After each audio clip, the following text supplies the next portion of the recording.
On accueille Nicolas Doucet. Bonsoir. Bonsoir, c'est un développeur, et pas n'importe lequel, c'est un développeur sur PlayStation VR. VR, le fameux casque de réalité virtuelle de Sony, on vous en a parlé en début de semaine sur 01net TV, on l'a essayé, réessayé, on est allé s'amuser dès lundi, on s'est régalé. Et effectivement, il y a plein de questions, c'est l'un des événements de cette Paris Games Week 2015, et donc plein de questions autour de la réalité virtuelle. Bon, le casque n'est pas encore sorti, on le rappelle, il devrait arriver au début de l'année prochaine, mais déjà, évidemment, les jeux sont en préparation. Voilà, exactement. Donc beaucoup de jeux, un éventail de jeux, d'expériences pour cette révolution du jeu vidéo quand même. Je crois qu'on a un tournant vraiment très important pour moi. Je compare ça un petit peu à la façon dont on était passé de la 2D à la 3D à l'époque de la première PlayStation. Et donc un éventail de jeux qui va du très joueur vraiment comme on a quelque chose qui s'appelle Rigs.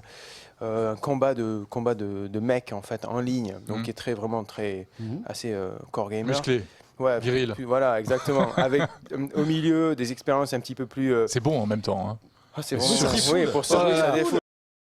C'est super bon, et surtout avec un casque comme voilà, ça. On a vraiment l'arène en fait autour de nous. On monte au début et puis on regarde vers le ciel et on voit. C'est comme être un gladiateur du futur où vraiment la foule nous attend et c'est franchement fantastique. Un petit peu plus dans la veine de Monsieur Tout le Monde, on a un jeu de foot très sympa en fait où on fait des têtes en fait sur un terrain de foot. Et ça c'est vraiment intéressant parce que c'est le genre d'expérience où on se dit bon une fois qu'on l'essaye en fait c'est vraiment sympa parce que on se retrouve à être un peu le Neymar ou le Ronaldo qu'on a toujours voulu être. Et la réalité virtuelle elle permet justement de faire ça, de nous mettre dans des situations peut-être qu'on n'aurait jamais connues. Mais qu'est-ce que ça apporte véritablement de plus que un jeu de foot auquel on joue avec les manettes traditionnellement? Le jeu de foot traditionnel, c'est une fenêtre en fait, on joue dans la télé, c'est une fenêtre, on a une certaine distance, on regarde un petit peu un écran interactif, mais c'est une fenêtre. Mais c'est très convivial, on est avec des potes, c'est sympa. Exactement. Là, on va jouer avec des avatars, on les verra plus directement. Alors, il y a les deux côtés. Alors, la réalité virtuelle, quand elle est vraiment bien faite, vraiment, c'est un monde qui prend vie autour de nous, ça, c'est vraiment magique. Alors ensuite, on peut aussi utiliser l'écran de la télévision et avoir un jeu traditionnel et mélanger les deux. Et ça, c'est vraiment intéressant. Donc, on a une personne dans le casque qui a un point de vue sur... Ah oui, un joueur qui a le casque et les autres qui sont sur la télé. Et qui interagissent les uns avec les autres, donc qui partagent le même monde virtuel. Donc, on reste dans le social, on reste dans l'inclusif, mais avec ce côté de technologie vraiment qui est vraiment excitant. Aujourd'hui, c'est au point, véritablement, Nicolas. Ça marche parfaitement à 100%.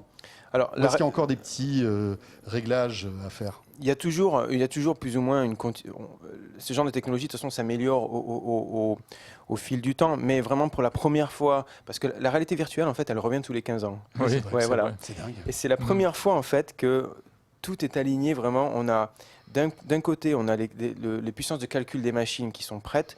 On a des capteurs et des casques qui sont portables et qui n'ont pas de latence. C'est-à-dire que lorsqu'on bouge la tête, on peut vraiment voir pour la première fois. C'est vrai qu'il y a une réactivité impressionnante. Exactement, bouger comme on s'y attend. Ce qui fait qu'en fait, les effets de nausée disparaissent. Et ensuite, derrière tout ça, on a une industrie du jeu vidéo qui est arrivée aussi à un moment où je crois qu'elle arrive à avoir un certain poids, justement pour être un axe principal dans lequel les constructeurs vont pouvoir investir.